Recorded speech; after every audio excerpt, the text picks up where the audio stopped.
Hey, what's going on, everybody? Welcome back to the Friends Podcast, man. Thank you so much for joining us. Yes, sir. If it's your first time, thank you for coming through. We appreciate all the listeners, new and old, man. My name is Matt, and I'm here with my co-hosts.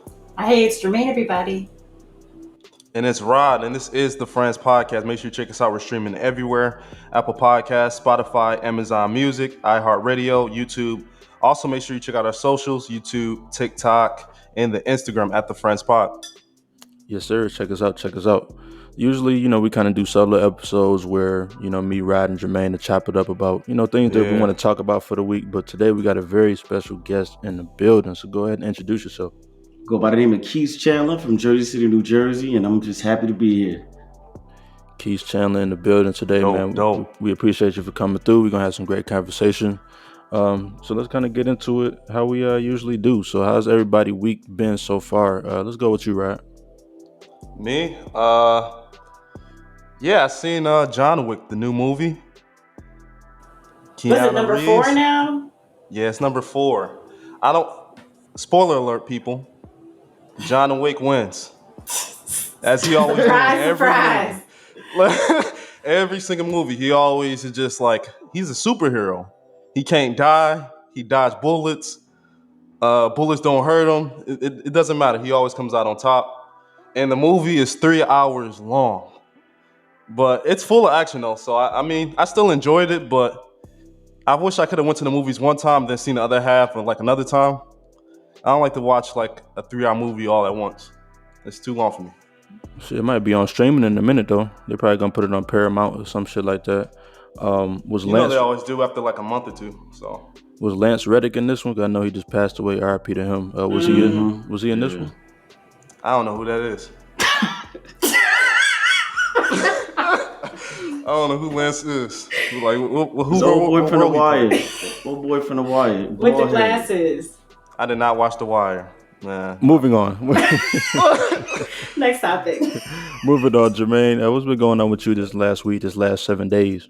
Yeah, it's been an interesting week. So I've been on sabbatical for I guess almost like 8 months or so. I quit my job back in July just to kind of figure out what I want to do next. And I got a job offer yesterday. So I think I'm going to take it, but it's going to be a weird adjustment getting back to like the work world. I've enjoyed being able to be creative and explore my own interests. So I'm just trying to, mentally prepare myself for that. I haven't officially accepted the offer yet, but I'm going to sit on it the next couple days. Man, I got a question there. Yeah. When you say being creative, what does that mean? Like in your free time? Yeah, so I don't know about anybody else, but growing up, I definitely felt like I needed to do things a certain way. Like in order to be successful, I need to, excel in school. I need to have the right internships. I need to do this to get a certain outcome. And so I didn't really give myself, I feel like, a lot of room to explore some of my interests, because if I could not immediately attach a dollar sign to it, I was like, no, I can't need to do this. Like, I need to do things that make money.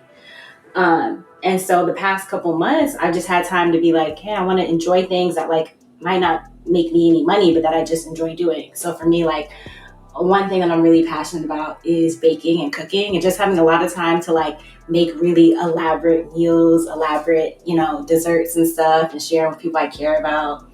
I mentioned before Pilates school. Like that's something I probably wouldn't have done before because I can't attach a dollar sign to it right now, So sabbatical life might be coming to an end in the next couple of weeks here. You think you're ready? I don't know. I'm a little scared. Like there's a part of me that I've been out of the corporate world for so long that like I kind of miss it to a certain extent. But I also know that with the stability of a paycheck and health insurance and all those things, like there also come demands.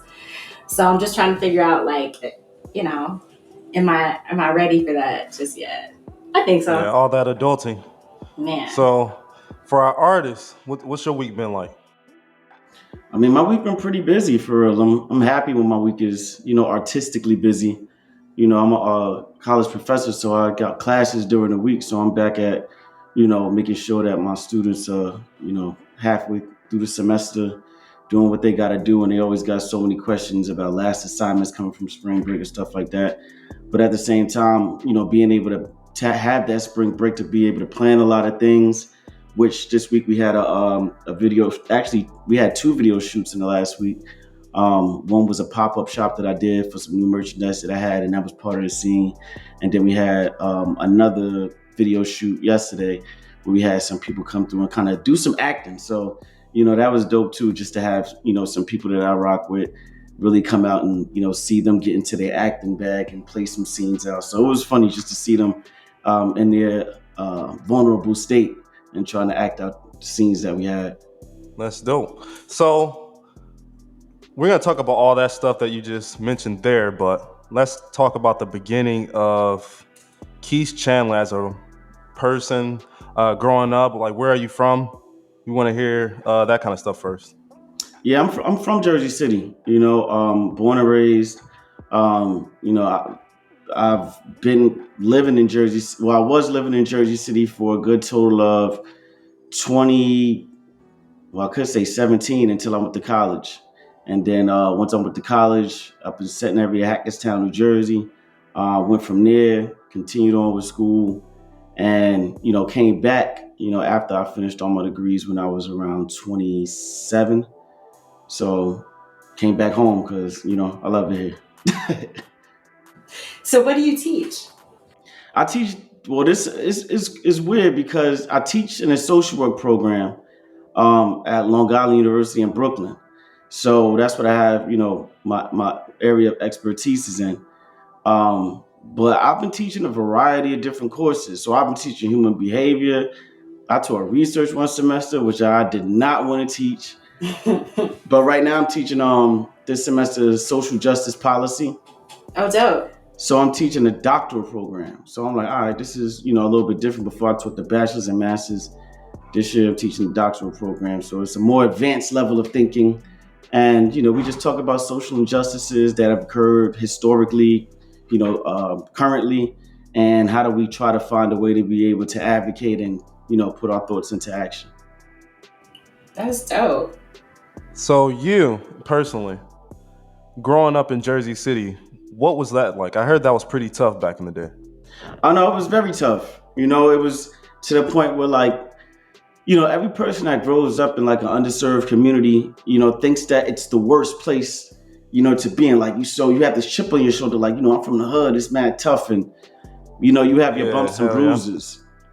Yeah, you have your bumps and bruises to where, like, you getting into fights and, shootouts and people pulling weapons on you, and you got, crime and, a bunch of different, drug issues around you, substance abuse, all these different traumatic experiences. And, it got to the point where eventually, with my traveling, I found out that there are a lot of worse places, in my schooling, I went to Baltimore. So when I got there, I was like, all right, y'all won. Baltimore is different. Yes, it is. I love Baltimore, though. I love Baltimore, but they kind of make Newark look like a little, daycare the way they get down out there. When was that? Was that like middle school or high school for you when you went down to Baltimore? That was actually in college. I went down there when I was 22. I stayed there for 6 years. Okay, so you was getting growing up and stuff, for sure. Yeah, growing up, I was growing up as an adult, learning what it feels like to be an adult, was out there, all by myself, and, not having no family or friends when I first got there. I had to develop all of those things. Now, so your upbringing out in Jersey City, is that something that sparked like your profession right now, being a college professor and a PhD? Is that like, what kind of sparked that from your upbringing? Any particular events, or was it just like the whole thing? Well, it's like when you look at, your experience and you start to realize that everybody doesn't have, these trials and tribulations that you are going through, you start to ask yourself why. Why I don't have mentors, why I don't have programs, to get involved in, why am I subjected to, nothing but just hanging outside and getting any type of trouble that could come my way. I tried sports as much as I, did, and I, played college ball, I played high school ball. I did fairly well in athletics, but, I was not as busy as I should have been. There was a lot of different gaps to where nothing was going on. And they say idle time is the devil's playground. So, with that being said, eventually, I would participate in the playground. So, when I went to college, it was kind of like an eye opener that there are other resources out there. Even though it's not right there in your face, you kind of got to dig a little bit deeper. But as a kid, you need an adult to really help you navigate that. I ain't had no car. I'm taking public transportation, but I can only go but so far. I still got to go to school and stuff like that. So, I was just thinking about, the person that I wish I had growing up that can put me in those specific environments to, help me develop and grow at a younger age. Cause I feel like I missed out on so much that should have been readily available to me as a youth. I want to get into your mind state at that time, college in Baltimore, growing up. What was in your mind at that point? Like, what were you trying to accomplish? Was it just school, or were you already in your music at that point as well? Were you trying to advance your music and your creativeness more than your education, or how did you balance those? It's funny because it kind of goes back to a little bit what Jermaine was saying earlier. I was passionate about music, but at the same time, like I got bills to pay, and I got to have some type of foundation to where everybody wants to be a rapper, everybody wants to be a basketball player, but what's your plan B? A lot of people say, well, I don't want no plan B. Plan B is plan A, and it's like, well, you can't feed yourself off of just plan A all the time. Sometimes life just hits you, with a ton of bricks, and you got to find a way. And I always was into music early on. I would listen to the most lyrical rappers. Nas, Hov, Wu Tang, Mob Deep. I swore I was Prodigy for a long time. And when I started to get into music, I would be on and off. Because again, I didn't have the resources. I had nobody teach me how to rap. I had nobody to teach me about recording studios or where to get beats from. When I got to college, you And get you a started network of when? people. When did you start? When you start rhyming? Was that back in school or in college years, or was it the high school years? Did you start dabbling? Like, when did you start picking up a pen to the paper, or picking up your phone and start typing it in? When did words start flowing for you? It kind of started me imitating rappers. My mom I used to hear that a work a lot. lot. Yeah, just imitating Hmm. rappers. My mom used to work a lot. And we used to have this bonding experience where I used to stay with my great grandparents, and she was so huge on rap and would show me videos and, put me playing songs on the radio all the time. When she Like would who, by leave, the way? it was a lot of Bad Boy. It was a lot Okay, of did he? Biggie. It was a lot of Kim. She So loved who Pun. who was your favorite to imitate? Were you imitating Bad Boy, or did you start to like branch out and do your own Oh, I thing? was imitating Bad Boy. The Jiggy era, that's an easy Hey, lift for a kid. It looked fun. It's shiny. It's a lot of shiny like, suits all day. yeah, it's the Jiggy music. It's easy for a kid to imitate outside of Wu Tang. You're not really gonna be as a 8-year old, rapping Cream or Protect Your Neck. With all the people on it. You need something easy to sing along with. But she would help me with that. She was my first ghostwriter because I would tell her like, well, she's my only ghostwriter ever. Let me make sure I clear that up. But I would tell her, I heard this new song. I would record it back when you had to put the tape and the tissue in the tape and press the record down. Yeah. And I would tell her, can you write these lyrics for me? Because I want to rap along with this song. That's when I started getting to the lyrical bag. And I was like, it's too much for my brain to conceptualize. Like, and she would write them down, hand them to me, and I would just be rapping them. And that was like my first time, like really like looking at bars and lyrics and stuff like that, and really starting to get some joy out of Fell in being a love with it. lyricist. Yeah. And that moment right there, when you were doing those songs with her and performing, how did that manifest later on in your music? Those things really helped me learn a lot about how music can affect your emotion. And it captures like a time of your life, and it captures an experience. and it's a way for you to be able to vent. So as I started to listen to some of the deeper artists like Pop, Nas, I started to hear some of the same experiences that I was going through. And I was like, I don't have no way really to express none of these things that frustrate me. So I started to try to put my own, rhymes together. And then you got like, at the school lunch table, you sitting there and you just cracking jokes on each other, and you got somebody banging on, doing a grind to beat on the lunch table, Hell you yeah. know. So you just start kind of flowing, and eventually it got to the point where, Were I you would. that dude back in school when dudes started being on the lunchbox? You start getting your bag. We was all kind of even. We was all kind of even. It was like a group of us that were all really into hip hop and rap, and Was it a battle between y'all, or y'all joking back and forth, or was it like y'all just wanted to show your lyrical skill that you were working on, or what was it back then? it was really joking back and forth. It's funny because one of my DJs now, my house DJs, DJ Smacks, me and him been growing up together and been in school together since we was, 3 years old. And he always joke about the fact that we used to do those joking freestyles on the lunch table. He was like, "You really manifested that into, being, a full bar like lyricist. Like you really nice with the words from that lunch table." And I was like, "Yeah, like we definitely been doing this for quite some time." So then, who was the first person who made you feel like, oh, I actually am skilled at this? Like, I could actually do this for real. Like, was it your mom? You said you know your DJ since you were 3. Like, who was it who first let you know, like, actually, like, I got something to this?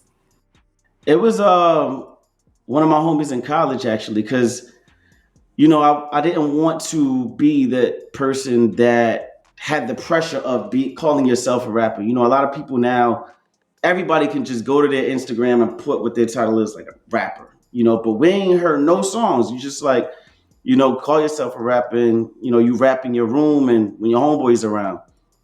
And I wanted to get into I really wanted to be a producer first.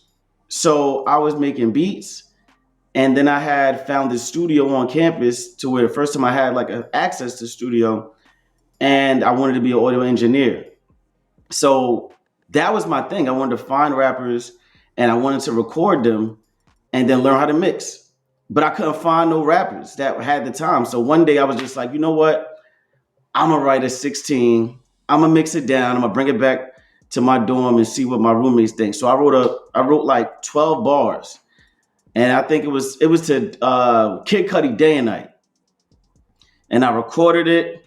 That's a good college throwback. Yeah, I recorded it, mixed it down, came back to the dorm, and I played it for my roommates. And I was like, "Yo, let me know how this mix is." And it was like, They was like, "It sounds pretty good, but who's rapping?" I was like, "That's me rapping."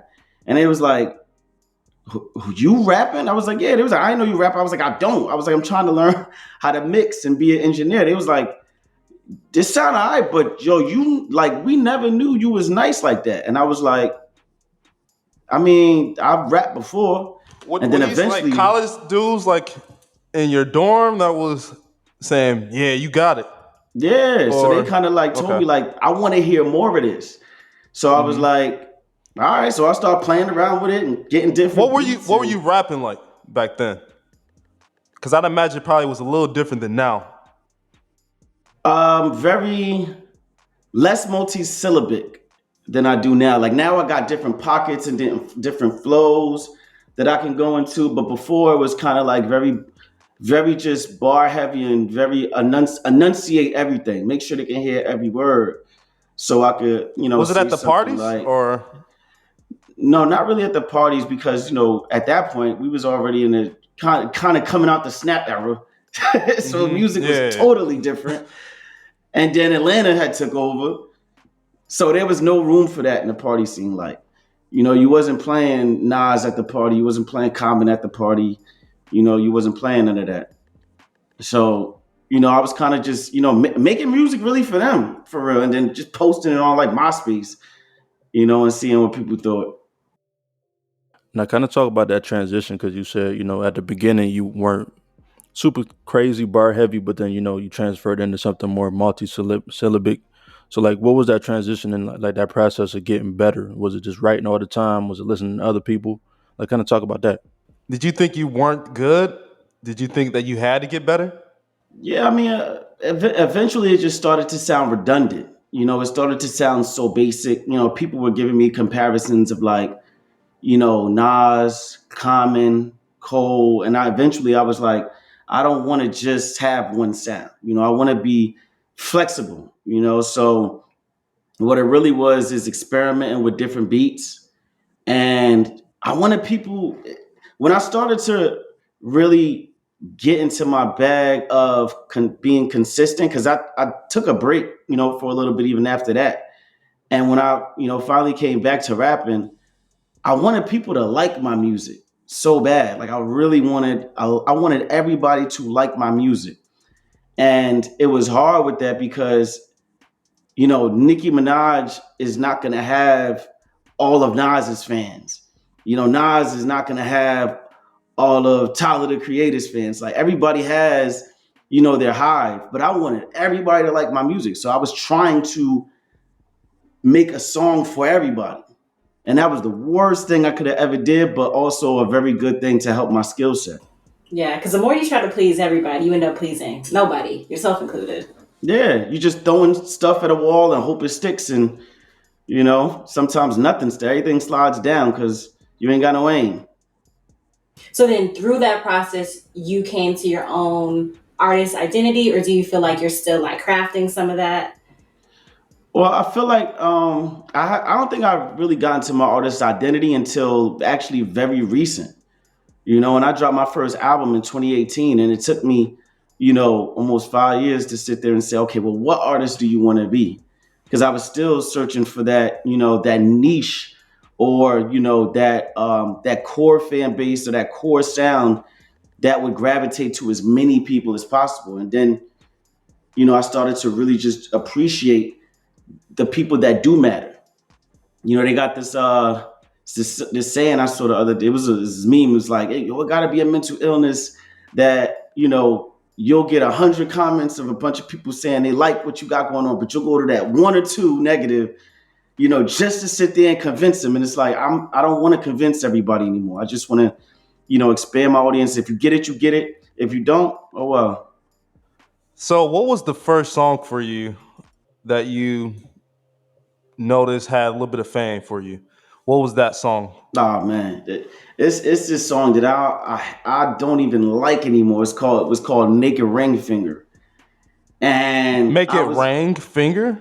Naked Oh, Ring naked Finger. ring finger. So Okay. you could kind of What does guess that what mean? that was about. It's like I For you don't to know. sing, I know where this is going. This is gonna be good. Naked oh ring finger. man, I know Jermaine know exactly where I'm going, but I was it was kind of like a serenade to this girl I was dealing with at the time. And she was single. I was really feeling the, and I started just thinking about marriage in general. We was really at a time kind of starting to distance ourselves from looking at marriage as a priority.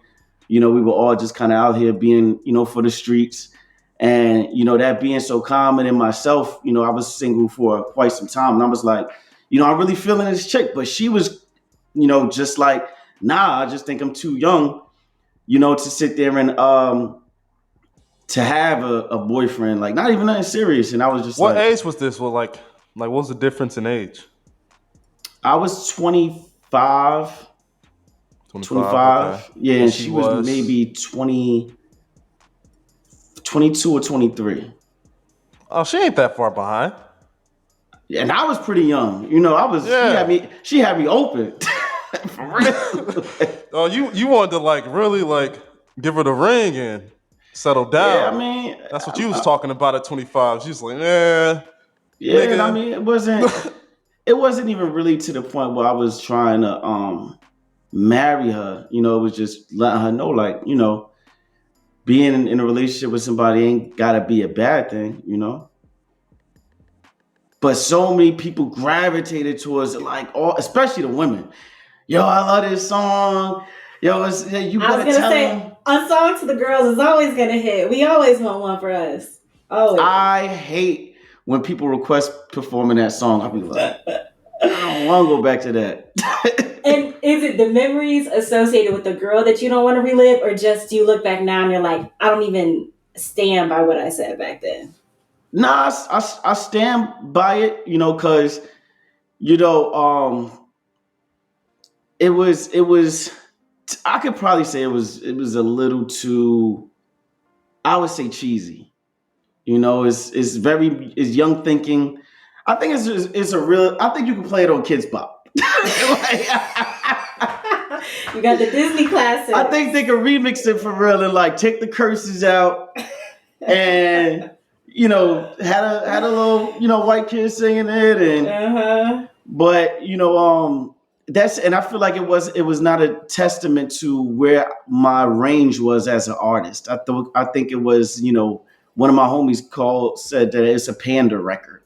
Like I'm pandering to women who want to be married.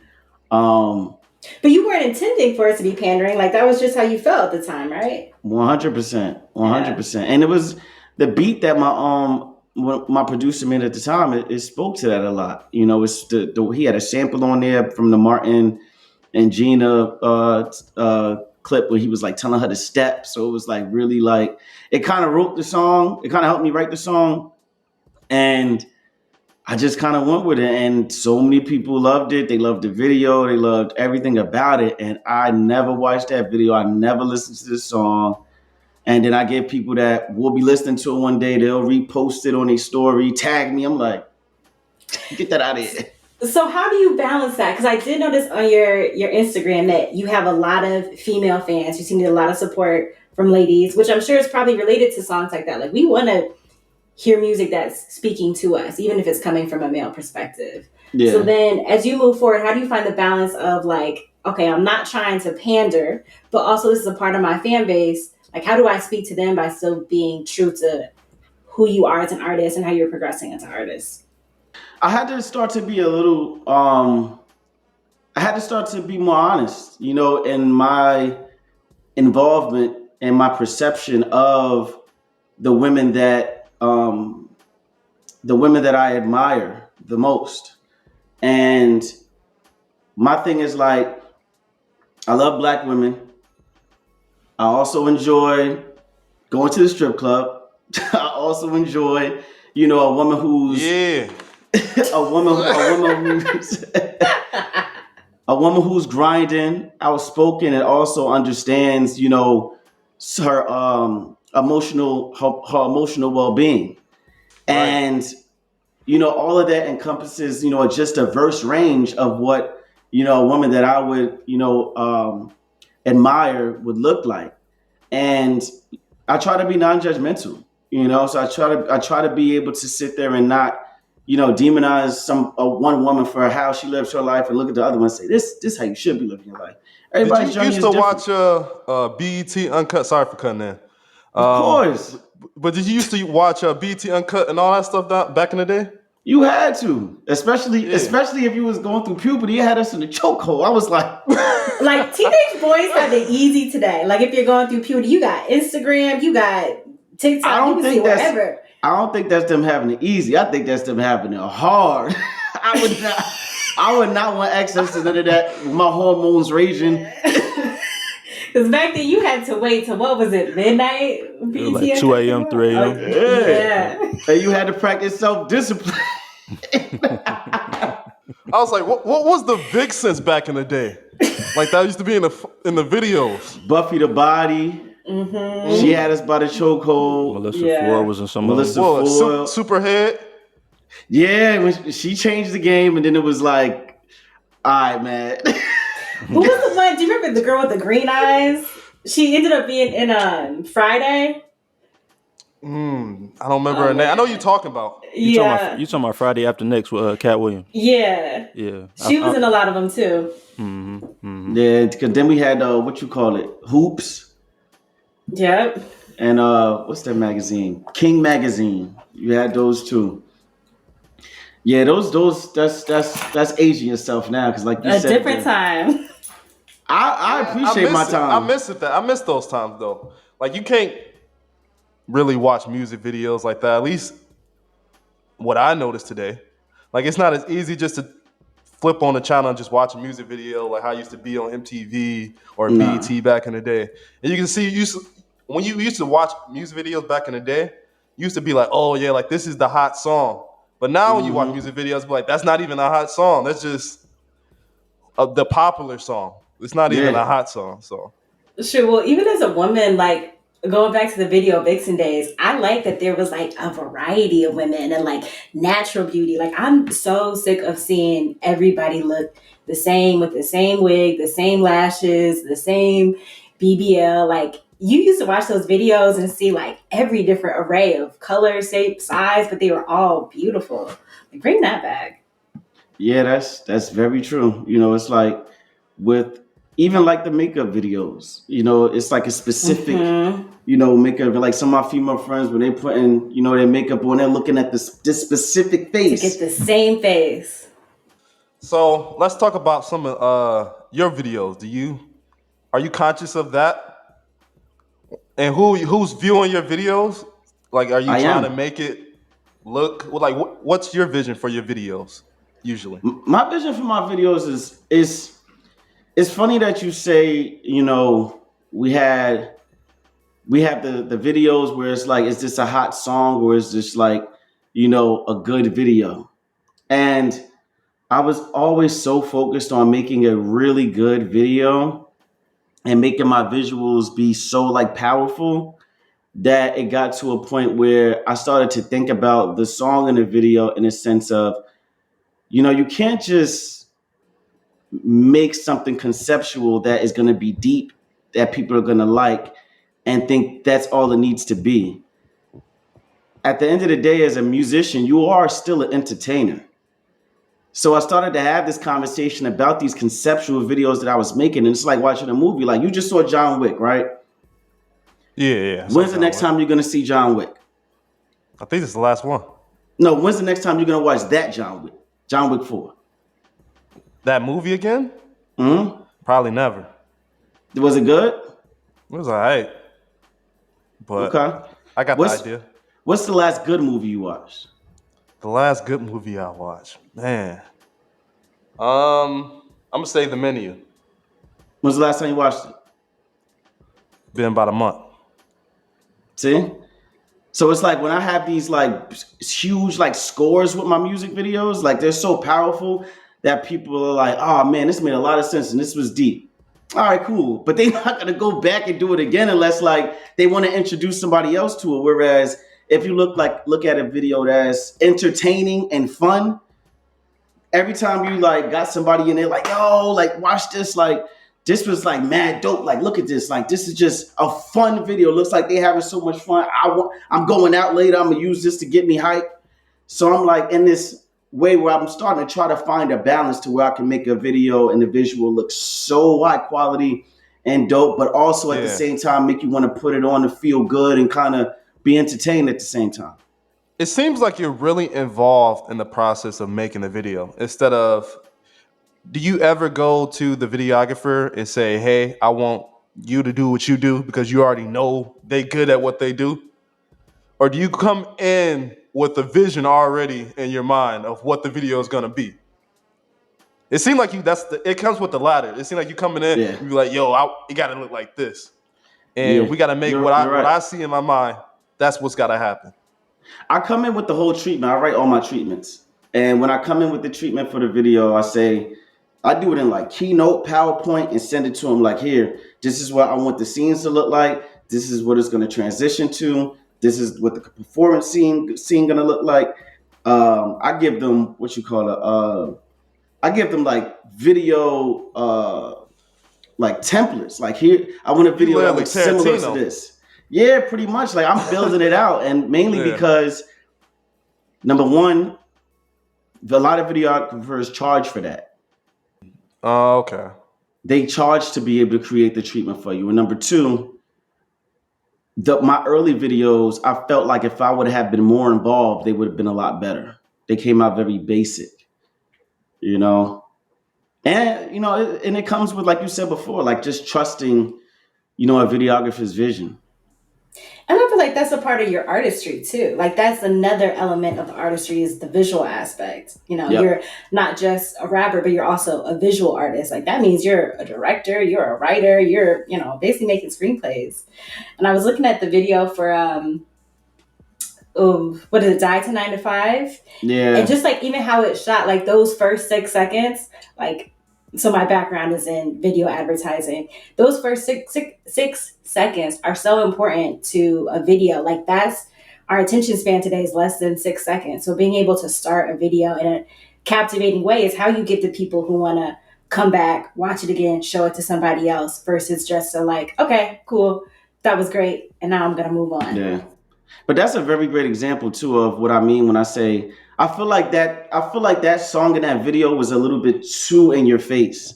Like I wish I would have scaled back a little bit more instead of being so direct. The I think beginning so. scene was really good, but I think like if and that pandemic kind of made a lot of things very difficult because I shot that, slowly coming out of the lockdown that we were in. But I wish I would have kind of loosened up a little bit on that video. Interesting. Okay, it definitely gave me like cinematic vibes. Yeah, but like I said with the movie, are you gonna go back and watch it tomorrow? Right, I'm not gonna go back and watch it too. It's a long video. It's a movie. But let me ask you this, Keith. So when you say like you're not gonna go back and watch it, and I feel like that might speak to people's attention span these days. So do you feel like you need to dumb the shit down? So it's like, all right, so let me hit them with this ass shaking right quick and put the guns in the video. You know what I'm saying? Like the things that attract people, or like, because I feel like it's just speak to people's attention span. Is that something that you try to, be cognizant of when you're creating things? Well, it really depends on the song, and the way I crafted that song was just that, like very cinematic. And what I feel like I'm doing a better job at today, and you all asked me before, is, you know, what made me change my sound a little bit. I think I'm doing a better job today as making things more palatable. So it's not like I have to be like so in your face and listen to this part, this the part right here. But I could weave it in there with something clever that you might laugh at, but I'm making sense at the same time while getting my point across. You know what I'm saying? So I can sit there and put on, the chains and be having fun and sitting there having fun with my homies while at the same time, putting in little gems here and there for you to be able to, relate to. Yeah, because when I was listening to your music, you're a very eclectic artist. And I'm gonna say that because your music ranges from dance. It had like it almost seemed like some of your beats were like overseas. You had like different sounds kind of working. So it just kind of made me wonder when you're going to craft these songs, what is your what are you trying to do? Are you trying to make a project? Are you trying to make just a single? Or what's your end goal of these songs? Are you just going in there to whatever your vibe is for the day, and if it sounds good, you're putting it out? Like what's your mind there? What's your mindset there? So it's usually is I ain't gonna hold you. I like to work with a producer like that I can like see and talk to. And it's hard as hell to find beats these days. So sometimes, I'll sit there and work with a producer and it's like, you know what, I kind of like this dude's vibe, this woman's vibe, and we'll sit there and, put something together and they'll, say, let's experiment with this type of sound or that type of sound. And historically, I've always, in building my catalog, always done projects. I never sat there and said, this is gonna be the single. Like I would make the whole project, and then I would have, like you said, like a lot of, pockets to where I would try to show my range in the project. And we're talking 12 to 14 songs. So you don't want, your album to sound like one long song. So I have my core sound, and then I'm putting in these little different things that might help out. But now and within the last 2 years, because I haven't dropped a project since 2021. And today, really, what I'm focusing on is tackling one song at a time and trying to make this song the best song that I can. You When do you think know? you're gonna make a project that's, I'm gonna say, you, where it's just my upbringing, what I believe in, and who I am at. Like, it seemed like your music, you're trying to um, portray to different audiences, but who is you as the artist in a sense? Maybe that's the way that I portray it, but like, how do you portray that? Are you trying to make an image of yourself with the music and create a project that's a story that you know that's dear to you, or are you trying to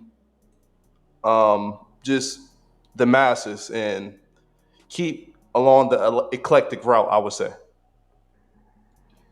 So with my debut album, the Knox tape, I kind of gave my life story, right?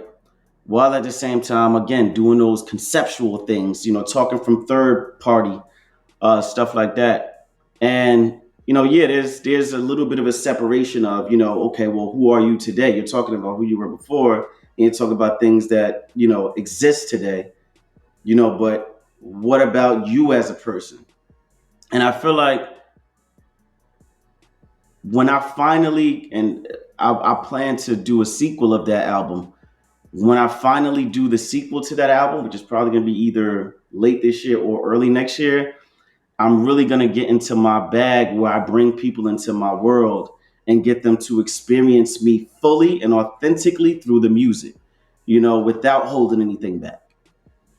Yeah, because I'm gonna bring this up. So I first met you. We was in New Jersey. We was at a bar, and I was playing. I think it was Freddie Gibbs' new album or something like that. Yes, you And he were. was he was Yep. like, "Oh, this song is fire," and blah blah blah. And you were there with your cousin, Yeah. and your cousin was Because of P Dot. also an artist, Yes, he and is. he's a dope rapper too. Yeah. Yeah. So I I was like, man, y'all must be like, I thought y'all was kind of like a unit where y'all had like a group where y'all rapping together and like things like, do y'all have like a label or are you So I have a production company called True and Living. So I release true and living? music Okay. through them. I throw events through them, and we got different services we do for artists. And we also do branding, marketing, websites, and stuff like that. But with me and my cousin, that's my partner in rhyme. We have it's crazy because we dropped our first song together on my debut album, and then he Say was his on my say his artist name by the way. P dot. P dot. Okay. Yeah, so it's P dot and then dot spelled out. On Instagram, he's P dot PDOT double MR. That's what he says. P dot double MR. But when we dropped our first project, when I dropped that the first song we had, everybody was like, "Y'all synergy is just crazy. Y'all need to drop a project." And it's sometimes difficult working with your family members that you love because you spend so much time just having fun that you forget to do the work. So we'll literally go in the studio, listen to beats, and start reminiscing. We got some drink there, he got some smoke there. Next thing you know, 3 hours that went by, we got 4 bars apiece, and we tired. But we had a blast. So we made His music actually is a a. little different than yours too. When I It like is, but heard one of his somehow songs. it is. But somehow when we come together, it's like a yin and yang. We like Mm. Andre 3000 and like Big Boy. It's Okay. so Okay. different, but when we come together, it's great. So we've been working on some things behind the scenes, and I ain't gonna hold you. Within the next like month or so, you're gonna see a lot of shaking and moving between him and I. Dope. So lately, you also been promoting your hats. And I Hmm. see you wearing rocking it right now. Can you talk a little bit Yes, about sir. that? So this is mission number one. Mission number one. So mission number one is actually a initiative that I've been working on. That's gonna be something that I'm pushing within the next month. Everything will be full fledged out, but it's been a lot of behind the scenes stuff that we're working on. My thing is we talked about the album, right? And when you drop an album, I noticed with Freddie Gibbs, something about Freddie that is so great with his manager is every project or every single that they drop, it's always an experience. It's not just you get the music. You're gonna get the music, you're gonna get the video, you're gonna get a live performance, you're gonna get some You, the merchandise, merch. you're gonna Yeah. get what do you have? Grape juice, some wine, like Yeah. he gonna crack on somebody, get his Instagram flag. Like it's always an experience of what he's doing. So when I Whatever the thought album about is, yeah, it's a whole ex- rollout for sure. exactly, so when I thought about when I thought about how I do albums, I'm like, I need to treat every song like it's an album, you know. So in mission number one, when this finally drops, um, I want to be able to let people know that you have already invested in this. You are part of the experience without even knowing that I've welcomed you into the experience. That's heavy. You know what I'm saying? So when it finally drops and some of the people that have heard the song, they're like, yo, this is like probably one of your best songs yet. And I'm like, yeah, and you're going to be a part of it. So with that, it's like I'm also showing entrepreneurship. I'm being able to flex a little bit about the fact that, one of the greatest things that I do probably better than most of my peers and, in this realm of music and business is merchandise. I can sell, pretty much any piece of merch to a majority of people, be able to flip that and dump that back into the art. That's why my videos will look so clean. That's why my mixing will sound so clean. I take every dollar that I get from merchandise and I dump it right back in. I ain't spending this on Henny. I ain't spending this on weed. I ain't spending this on sneakers. Right back into, some of the stuff that I talked to y'all about, like the engineer, the videographer, if I need models, if I need to buy more merchandise, I got another idea. Right back into that. I was just gonna say it's nice that it's like merch that people would actually want to wear. Like it looks good versus just a clear money grab.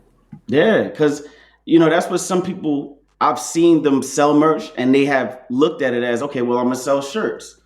And I'll ask them like, well, what are you selling shirts for? And they'd be like, it's just what rappers do. They sell shirts. And I'm like, no, you gotta have a plan. You have to understand that when any entity is selling merch, they're trying to build their brand. Like you could think of. I think I was listening to Joe Budden podcast the other day, and they was talking about when Jeezy had the snowman shirts. Mm-hmm. Yeah, he wasn't really selling them. Like he was kind of just giving them away. And making that's it real part branding. of. Yeah, he was building the brand because I'm not gonna make any money off merchandise today. This merchandise is going to help me be able to build a fan base to where they'll want you to make merch that they want to buy. Like Griselda. I went to a Griselda show a couple years ago, and we know they have one of the, craziest merchandise, merchandise systems in the game. And when I went to their show, when I went to their show, we got there, baby, right before the show started. All the merch was sold out. Yeah, because that stuff becomes collector's items. When you do merch right, then that becomes just as valuable as the music. The dude, when we tried to buy it, stopped us halfway and said, don't even go back there because all they got is extra smalls. And he was a huge dude. And he was like, this was $150. I just bought it just to say I had one. Mm-hmm. I said, brain exploded. Yeah. And that's when it becomes like artistry on every level. Like, why does their merch go crazy? Because there's actually time and attention to detail to creating it. It's created from an artistic lens and not just like, yo, let me slap my name on something just to say I have something. So salute on the merch because I think it looks really dope. Thank you. Appreciate that. And everybody that, is listening, you can definitely get this merch at forthecreatives.co/shop. Or you can just go to my Instagram and just DM me and make sure we get you to the right place. With the merchandise and the fashion, were you always a fashion guy? Never. I was the worst dressed person on the block. Terrible. I was putting things like after the white tee era, it was low for me. Like I was alright to be able to, I was in the streets for a little bit, so I would have a little bit of money, and I would be able to get me some fly Jordans. But then all you had to do was get a headband and white tee. Some of my views, you good, Then fashion started to be a thing to where people had to put pieces together and layers, and I was like, dog, like I'm not invested in this at all. And then I started to think about the power of branding. You gotta look like something. They say as a male rap artist, they say like women gotta want to, take you out on a date, and men gotta want to be you. And that comes with how your aesthetics look. Are you a fly person? Do they want to buy that hat that you got on? That do they want to get that chain that you got? Do they want to invite you places just so when you show up they can say, yeah, I got attractive people that I have at my party today. So when that happened, I started to think about ways that I can kind of create merchandise that I would wear, but that also another person would sit there and say, yo, that's pretty dope, and also want to wear as well. Because I'm the first model, you know? Yep. And if it's not dope to you, it's not gonna look good to anybody else. At the very Exactly. least. Like these hats, I actually drew these. I drew sketches of these hats before I wanted to create them, and I sent this to somebody again that can bring it to life. He sent me some mock-ups, and we sat there, and then I created some more edits, and then we went manufactured it. Got him to hand me, put some final touches on it, and then we started the marketing for it. So, what was the timeline to actually create the hats? Whew. Because you mentioned that this is in preparation for your next album that's coming out. So it sounds like this has been a long brainchild for you. Mm-hmm. So this is I think I drew these in November. Yeah, November. November I drew the sketch up. I sent it over to him, shortly after that. December we were able to figure out exactly what type of hats we were gonna get, what we wanted to be on them. I had to sketch some more stuff. January we were able to talk to some people overseas to get manufacturers that can bring it to life. Once we got it back over here, it took another couple of weeks for us to be able to put some final touches on some things that we wanted it to look like. And then we had to sit there and start the rollout plan. We started that in February. And then we did the pop up, what was it, March 10th. Okay, so by the time that your album comes out, it'll be a whole year that you've been working on laying out all the details for this plan. Well, this is only a part of the album. Yeah, this that's what I ain't even a mean. full album. So Oh, okay. this is just a single that I'm looking to put out. Wow. So, okay, so a year for the single. Yeah, but I started to look at it like lead singles, and then also the music that's going to get them back to the back catalog. Yeah. So I'm investing most of my energy into this one song because this is a song that I believe in the most, while at the same time trying to one up this song as I continue to go. But now that I have the blueprint of what that timeline looks like, it's now cut in half. Yep. I know who to reach out to. Like somebody told me the other day, like, yo, you should get trucker hats. I know who to go to. I know what it needs to look like. And I know what the timeline is going to be. And I know how to market it. Just rinse. Who told you should repeat. get trucker hats? Who said that? So I noticed this thing with merchandise, right? When you sell a merchandise, especially as a independent, merchant, people that see something that you are selling halfway want to be part of the movement, but they don't want to fully invest. So what they do is they sit there and ask if you can do something else, right? And as people that are halfway there, you want to convert them into somebody who will be a purchaser. And when he saw the hats, he said, the design is mad dope. I wish that I want to get a trucker hat. Can you make trucker hats? And my rebuttal to that in my head is always, think about when you go to Louis Vuitton or when you go to Gucci or you look on StockX, when the Jordans come out, a GOAT. When those Jordans come out and you want them in a different color, you won't have access to ask Jordan like, yo, can you make these in red? Or can you, put this tag on here? You just buy them. They're specialty. That's what drives up the price. But like, this is what it is in a sense. But you won't ask even if you like, I got an orange right now. Dang, I wish those Jordans in orange. Yo, you don't hit Jordan like, yo, I would buy these if you had these in orange. You feel me? But that goes into the point of, supply and demand. If the demand is there, all right, well, then I'll sit there. But one hat, I'm not going to do that for one hat. But it was the idea that I'm, fumbling with. And what I'll do then is reach out to the people that I know do convert into people that purchase. And once the demand is there, I'll figure out what to do. This is my point to that. Do you think a trucker hat is something that relates to your identity as a rapper or who you are? Well, I mean, number one, I had braids, so it's like hard for me to really wear too many hats. They gotta be flexible. um, but I do see trucker hats as being a part of the hip hop community, right? And it's Mm-hmm. something that people want to look good when they go out. They want to be able to put something on that they're gonna sit there and be like, you know, Yeah, um, that guy looks every good. I want to give weekend. him my number. And if you are the person that I could be wearing your stuff, and I can go get 3 or 4 numbers in the club, or I'm gonna come back to you for some more. So at that point, it's like, are you necessarily looking at your identity, or are you necessarily looking at what your fans want from you as an artist? It's just business. And Yeah, that's kind of how I everything see it. Yeah. reverts back to Okay. business. As long as it's not going too far against my morals and my beliefs. If they wanted me to, sit there and say, I don't know, if I want you to create Q-tips. It's like, I ain't that invested in making Q-tips. I don't know how to market Q-tips. Yeah, I kind of think about when I think of artists and stuff like that. What is taking it too far for an artist? In terms of the music or Their merchandise, artistry and their brand. When do you think artists take it too far? when you start to figure out that it's not authentic, it in due time, whether it be a week, whether it be a month, whether it be 6 months, a year, if you're not being authentic these days, people are able to see through it. They'll be in your comments, like even the kids right now. A prime example of that is like CJ. When he came out with Whoopty and he doing the drill, and I love that song.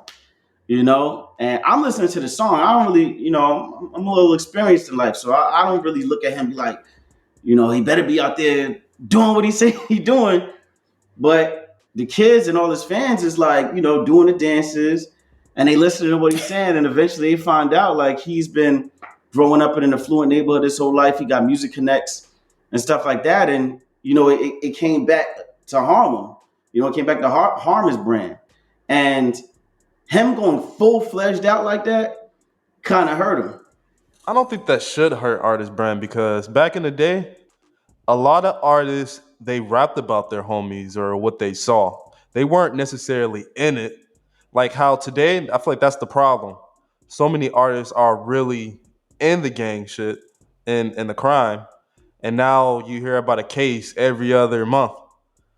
So I kind of hate that that's how it is now today. That a CJ, because they found out that hey, he's making music about what he saw and what he knew growing up, and they're trying to penalize him for that.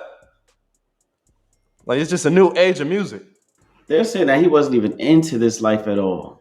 They're saying like he looked at it from, you A know, monetary standpoint. yeah, like he just went on Instagram and said, "These is what people are talk. This is what people are talking about," and I could be able to get a lick off of saying the same thing, no matter who out there doing whatever they doing, because my music inspiring them, and I'm gonna be able to get my bag from that.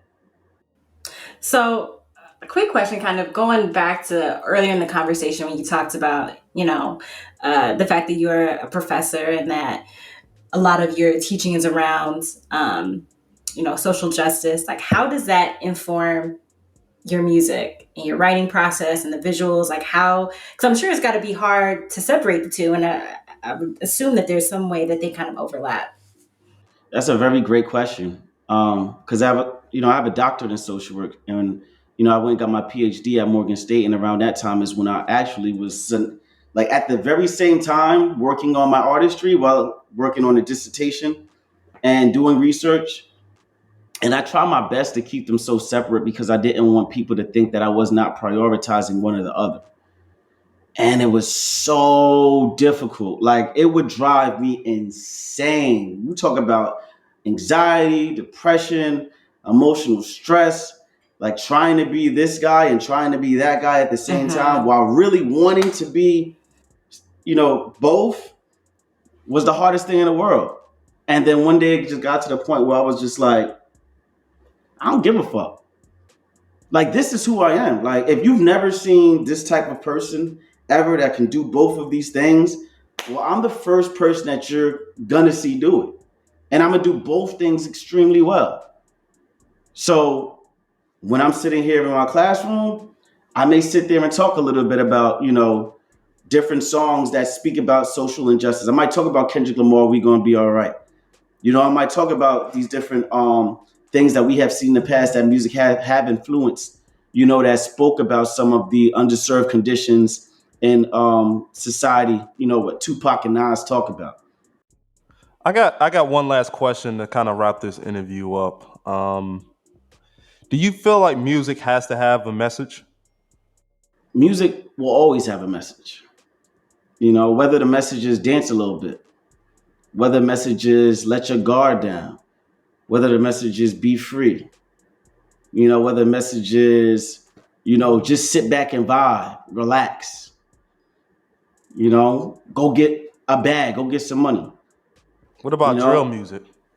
yeah, go shoot up the block, like, or spin around and act like you're doing it, or live your violent life vicariously through me, you know, because it's a form of communication, you know, and I can say that I'm lucky that I finally got to the point where I was able, like, Jermaine was saying before, to really just, accept the fact that this is who I am and be authentic with it and not care.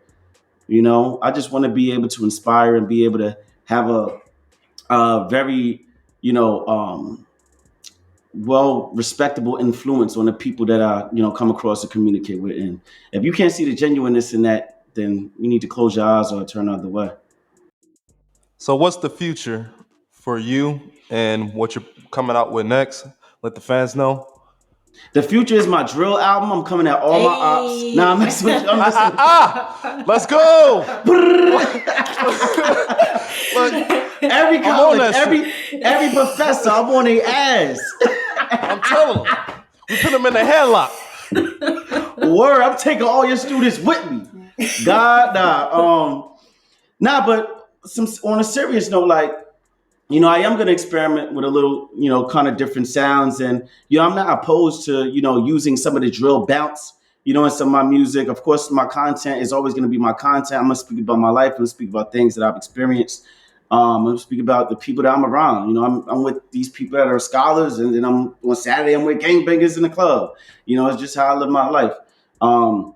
But what I'm gonna do is, I got my initiatives in Jersey City that I always focus on, trying to get back on my philanthropy, while at the same time, being able to speak to the streets and speak to the people that don't understand the streets about what's going on, and do that through, whether it be speaking engagements, podcasts, music, or through my teachings, or just posting on the block and just having conversations with people throughout the summer.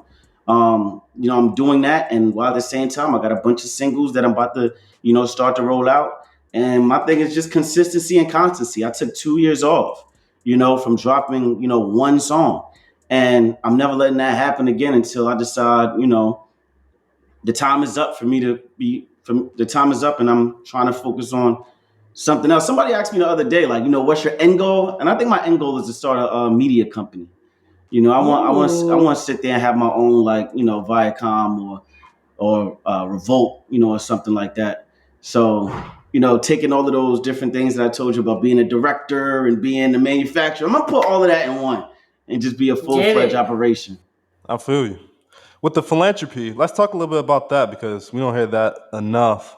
Like, what are you doing there? Just because I'm interested to know, just briefly, what you're doing there. You ain't gotta be too in detail. Yeah, I do a lot of community service. So some of the things I did previously was I did a Thanksgiving food drive, raised $2,000 in like The a week, turkeys. just to be able to give out turkeys and stuff like that. I do a benefit concert with my cousin P Dot every year around August, September. We raise what, $4,000, and we give to any community service I want to invest in that. organization. Whenever y'all do y'all next one, No, I'm gonna definitely keep y'all I'm gonna keep y'all updated, but I can share this with y'all. I don't think I've told anybody publicly yet, but I'm also working on a festival. Ooh. Yeah, I'm working on a festival that's gonna be in Jersey City, and that's gonna be revolved around a scholarship foundation. Okay, mogul in the making. Yeah, I'm trying to do everything. I'm just trying to make the world a better place. And I mean that from my heart. Like I know it sounds cliche, but I feel like, Allah put me on this earth to just make life easier for others while at the same time enjoying mine. You know? So let's end this out right here. If you Such a had positive note to end on. one sentence, one sentence to explain what do you want to tell the fans and who you are, what would that be? I'm Quis Chandler. I'm doctor of the block. I'm doctor in the classroom. I'm a doctor on stage. And those are three things that, three places that you can see me be able to, inspire and be able to make change and advocate for, so many different other things in this world. There you have it, Keith Chandler, Doctor of the Block. This has been the Friends Podcast. Peace and love. Appreciate all the listeners, old and new. Thank you. Thank you. Thank you so much.